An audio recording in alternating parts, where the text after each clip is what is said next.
নমস্কার। যুক্তি তর্ক সঙ্গে অর্কই আপনাদের স্বাগত। আপনাদের সঙ্গে আমি অর্কপ্রভ সরকার। আমি কয়েকটা দিন আগে একটা প্রতিবেদনে বলেছিলাম ডিসেম্বর মাসটা রাজ্য রাজনীতির পক্ষে খুব তাৎপর্যপূর্ণ, রাজনৈতিক ভূমিকম্পও হতে পারে। তা আমি এমনি এমনি বলিনি, আমার কল্পনা থেকেও এই কথাগুলো বলিনি, মনের মাধুরী মিশিয়েও বলিনি। যা বলেছিলাম তার পিছনে যথেষ্ট যুক্তি ছিল। আমার কথাটাই মোটের উপর সমর্থন করলেন মাননীয় মুখ্যমন্ত্রী মমতা বন্দ্যোপাধ্যায়।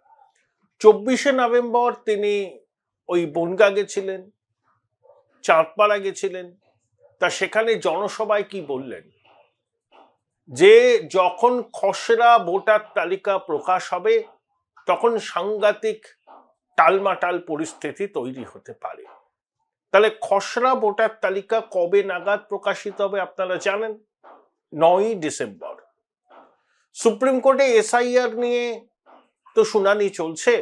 সেখানে সুপ্রিম কোর্টের মাননীয় প্রধান বিচারপতির বেঞ্চ, মাননীয় বিচারপতি সূর্যকান্ত এবং জয়মাল্য বাগচির বেঞ্চ বলেছে যে এসআইআর তো চলছে, ঠিক আছে, এর সাংবিধানিক বৈধতা নিয়ে শুনানি চলছে ও শুনানি হবে, কিন্তু খসড়া ভোটার তালিকা প্রকাশ করার দিনক্ষণ আদালত মনে করলে পিছিয়ে দিতে পারে, প্রোভাইডেড পিছিয়ে দেওয়ার পক্ষে যথেষ্ট যুক্তি আছে। কিন্তু আমরা এখন ধরে নিই যে 9ই ডিসেম্বর যা সিদ্ধান্ত আগে হয়েছিল, যা ঘোষণা আগে হয়েছিল কমিশনের পক্ষ থেকে, সেই সূচি বহাল থাকবে এবং 9ই ডিসেম্বর খসড়া ভোটার তালিকা প্রকাশ হবে। এখন যেটা চলছে সেটা শুধু কলির সন্ধে, খেলা এখনো বাকি আছে। কারণ দেখুন, বিজেপির নেতারা নানা কথা বলেছেন। শুভেন্দু বলেছেন 1 কোটি ভোটারের নাম বাদ যাবে, কেউ কেউ আরো উৎসাহী বলছেন 1,20,00,000 বাদ যাবে। আমি এগুলোকে তাদের দাবি হিসাবেই দেখছি। এর পিছনে কতটা বাস্তব আছে সেটা এই মুহূর্তে বলা আমার পক্ষে সম্ভব নয়। কিন্তু এর মধ্যেও একজনের বক্তব্যকে আমি গুরুত্ব দেব। তিনি হচ্ছেন রাজ্যের প্রাক্তন নির্বাচন কমিশনের সিইও, যিনি 1998 এবং 99 লোকসভা নির্বাচনটা পরিচালনা করেছিলেন কমিশনের সিইও হিসাবে। সেই প্রাক্তন আমলা, তৃণমূলের প্রাক্তন রাজ্যসভার সদস্য জহর সরকার। তা জহর বাবু বলেছেন যে মিনিমাম 70 লক্ষ, আপার লিমিটটা অনেক হতে পারে, নাম বাদ যেতে চলেছে। এখনো পর্যন্ত কমিশন সূত্রে জানা যাচ্ছে 40 লক্ষ মৃত ভোটার, মাল্টিপল এন্ট্রি আছে এরকম 20 লক্ষ। তা 60 লক্ষ তো এখানেই হয়ে গেল কমিশনের সূত্রকে যদি আমি মান্যতা দিই। এর মধ্যে ওই অনুপ্রবেশকারীটারই ওইসব বিষয়টা নেই, এগুলো বাদ। তা সত্ত্বেও কমিশনের সূত্র বলছে 60 লক্ষ, 40 লক্ষ মৃত আর 20 লক্ষ হচ্ছে মাল্টিপল এন্ট্রি। তাছাড়াও আপনার বিএলওরা বারবার বাড়ি গেছেন, খুঁজে পাওয়া যায়নি। অনেকে এসআইআর ফর্ম নিয়েছেন, ফিল আপ করেনি। তা যারা ফর্ম নিয়ে ফিল আপ করেননি তারা চাইছেন না তালিকায় নামটা রাখতে। তার কারণ তাদের নাগরিকত্ব নিয়ে প্রশ্ন আছে। এখন তারা যদি ফর্ম ফিল আপ করে এবং নোটিশ পায়, তাদের ডকুমেন্টেশন করতে হবে। নির্বাচন কমিশনের বেঁধে দেওয়া 12টা নথির মধ্যে একটা নিয়ে যেতে হবে। অধিকাংশ হয়তো সেই নথি নেই, সেই জন্য তারা আর ওই ফর্ম ফিল আপের রাস্তাতেই যায়নি। তারা ভোটার তালিকায় নাম রাখতেও চান না। তারা ভারতের এই জনসমুদ্রে মিশে গিয়ে নিজেদের লুকিয়ে রাখতে চান। তাদের বক্তব্য, ভোট বা নাই দিলাম, ভোটার তালিকায় নাম নাই থাকলো, এখন তো ভারতের জনসমুদ্রে মিশে আছি, পরে কি হবে দেখা যাবে। এই সংখ্যাটাও কম নয়। দেখুন, কলকাতা শহরে 11টা বিধানসভা কেন্দ্র আছে। শাসক 11টা বিধানসভাতেই জিতেছিল। প্রায় 24 লক্ষ ভোট আছে। কমিশন সূত্রে জানা যাচ্ছে 1/4 ভোটারের নাম তালিকা থেকে বাদ যাচ্ছে। তাহলে যদি 24 লক্ষ হয়, 6 লক্ষ বাদ যায়, পড়ে থাকে 18 লক্ষ। তাহলে 11টা বিধানসভা নির্বাচনের পাটিগণিত সবকটা রাজনৈতিক দলকে অন্যভাবে করতে হবে। বন্দর 50,000 নাম নাকি বাদ যেতে চলেছে। একই অবস্থা হচ্ছে এন্টালি কসবা, কমিশন সূত্রে জানা যাচ্ছে। মানিকতলা বিধানসভা কেন্দ্রেও ওই 2,08,000 ভোট আছে, শোনা যাচ্ছে 28 থেকে 30,000 নাম বাদ যাবে। দক্ষিণ 24 পরগনায় 31টা বিধানসভা কেন্দ্র আছে, সবকটা বিধানসভা কেন্দ্র তৃণমূল জিতেছিল 21-এ। শোনা যাচ্ছে 10 লক্ষ নাম বাদ যাবে। উত্তর 24 পরগনায় 31টা বিধানসভা কেন্দ্র, 23টা তৃণমূল জিতেছিল, 8টা বিজেপি জিতেছিল, সেখানেও 10-11 লক্ষ নাম বাদ যাবে। তাহলে দিদিমণি সঠিকভাবেই অনুধাবন করেছেন যে প্রচুর নাম বাদ যাবে। দিদিমণি সেদিনকে কি বললেন? 2024-এ যারা ভোট দিয়েছে তাদের প্রত্যেকের নাম ভোটার তালিকায় রাখতেই হবে, কিন্তু 2024-এ যারা ভোট দিয়েছেন, ধরুন যদি তর্কের খাতিরে মেনে নি 1 কোটি নাম বাদ গেল, তাহলে ওই 2024-এ যারা ভোট দিয়েছিলেন তাদের মধ্যে থেকেই 1 কোটি নাম বাদ যাবে, মানে সেই তালিকা থেকে 1 কোটি নাম বাদ যাবে। সেটা শাসকের পক্ষে প্রচন্ড রকম উদ্বেগের কারণ। দেখুন, মতুয়া সম্প্রদায়ের মধ্যে একটা উদ্বেগ আছে। শ্রমিক ভট্টাচার্য জাতীয় নির্বাচন কমিশনের সঙ্গে দেখা করেছেন, অমিত মালভিয়া ছিলেন, বলেছেন মতুয়ারা শরণার্থী, ধর্মীয় কারণে নিপীড়নের শিকার হয়ে তারা এখানে এসেছেন, তাদের নাম যেন তালিকা থেকে বাদ না যায়, কমিশনকে এই বিষয়ে পদক্ষেপ নিতে হবে। আমার ধারণা কেন্দ্রীয় সরকার কিছু একটা ঘোষণা করবে যাতে নির্বাচন কমিশনও কেন্দ্রীয় সরকারের ঘোষণার সঙ্গে সামঞ্জস্য রেখে এই মতুয়া ভাই বোনদের নাম তালিকায় রাখবে। মতুয়া ভাই বোনদের একটা বড় অংশের নাম যদি তালিকা থেকে বাদ যায়, সেটা বিরোধী দলের ক্ষতি। আমার ধারণা সেটা হবে না। কেন্দ্রীয় সরকার কোনো সিদ্ধান্ত নেবেন এবং সেই সিদ্ধান্তকে মান্যতা দিয়ে কমিশন মতুয়া ভাই বোনদের নাম তালিকায় রাখবেন। আর সিএএ তে তারা আবেদন করলে তার তো একটা অ্যাকনলেজমেন্ট পাবেন, সেটাও কমিশনকে দিলে পরে কমিশন সেটাকেও মান্যতা দেবে, এই চর্চাটা রয়েছে। এখন যদি ধরুন 1 কোটি নাম বাদ যায়, তৃণমূলের ভোট ব্যাংক ক্ষতিগ্রস্ত হবে, তো তৃণমূল কি এমনি ছেড়ে দেবে? আদপেই ছেড়ে দেবে না। কি কনসিকুয়েন্স হতে পারে? প্রচন্ড বিক্ষোভ, আন্দোলন, কমিশনের দপ্তর ঘেরাও,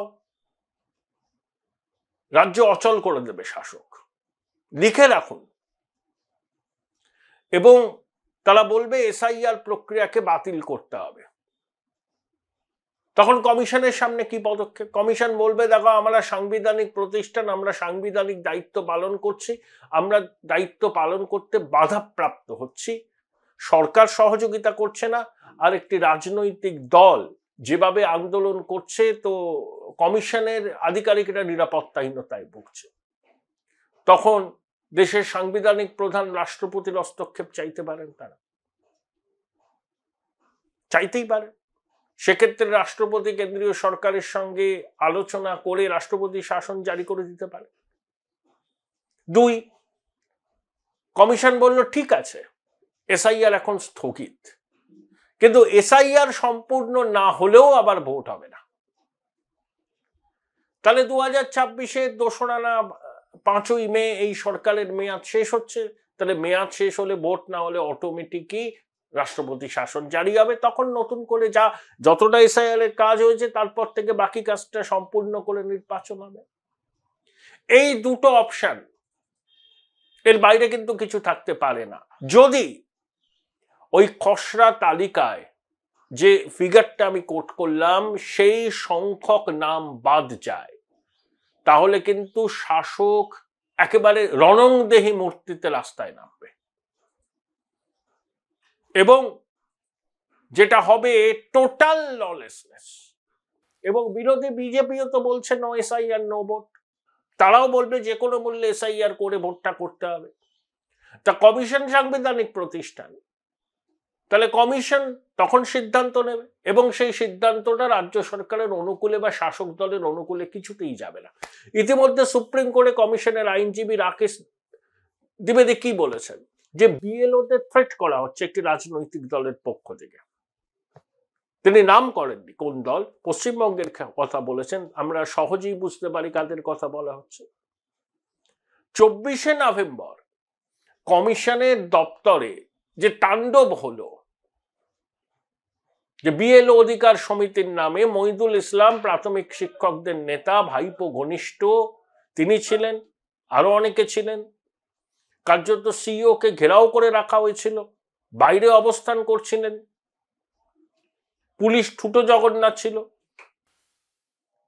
দিল্লির নির্বাচন সদন কলকাতার পুলিশ কমিশনারকে চিঠি লিখে উদ্বেগ প্রকাশ করেছেন, নিরাপত্তা বাড়াবার কথা বলেছেন, এমনকি সিইও, অ্যাডিশনাল সিইও, ডেপুটি সিইওর দপ্তর এবং বাসভবন তাদের যাতায়াত যাতে সুরক্ষিত থাকে সেটা নিশ্চিত করতে বলেছেন।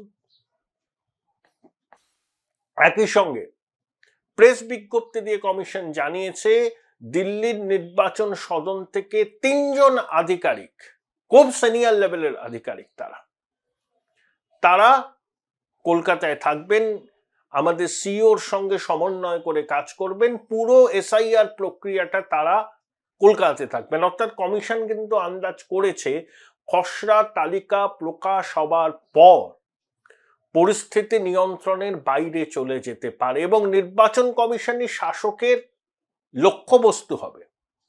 তাই এসআইআর প্রক্রিয়াকে ত্রুটিমুক্ত করতে, নির্ভুল করতে যা যা পদক্ষেপ নেওয়ার সেই পদক্ষেপ জাতীয় নির্বাচন কমিশন নেবে বলে কিন্তু ইঙ্গিতটা স্পষ্ট। না হলে 3 জন আধিকারিককে তারা কলকাতাতে ডেপুটেশনে পাঠাতেন না। যতক্ষণ না পশ্চিমবঙ্গের এসআইআর প্রক্রিয়া সম্পূর্ণ হচ্ছে ততদিন এই 3 জন সিনিয়র আধিকারিক কলকাতায় থাকবেন।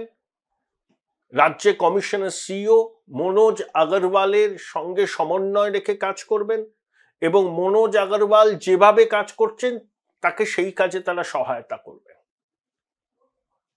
অর্থাৎ কমিশন আগে থেকেই আন্দাজ করছে যে খসড়া ভোটার তালিকা প্রকাশ হওয়ার পর পরিস্থিতি ঘোরালো হয়ে উঠতে পারে এবং দিদিমণি স্পষ্ট ইঙ্গিত দিয়েছেন, হালচাল মাঝ জায়গা বলেছেন। তার মানে এটা তার পরিকল্পনা প্রসূত, তার পরিকল্পনা আছে যে নাম বাদ গেলেই রাস্তায় তিনি নামিয়ে দেবেন সবাইকে।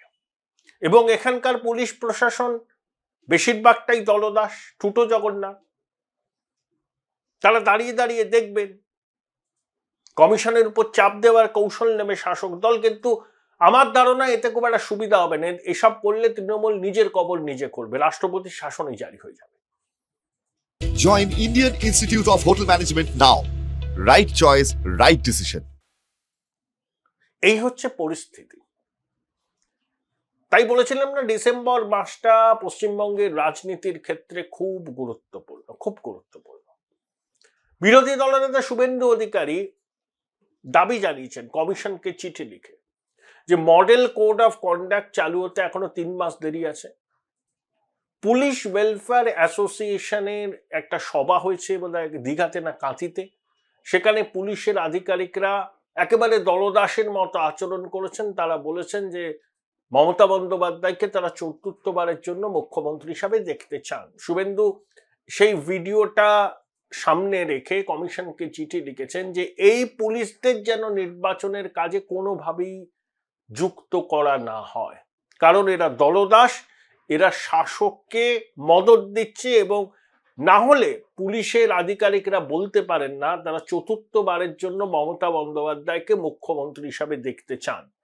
তাহলে এই পুলিশদের যদি নির্বাচনের কাজে লাগানো হয় তাহলে নিরপেক্ষতা বলে বিষয়টা কিছুই থাকবে না, নির্বাচন কার্যত প্রহসনে পরিণত হবে।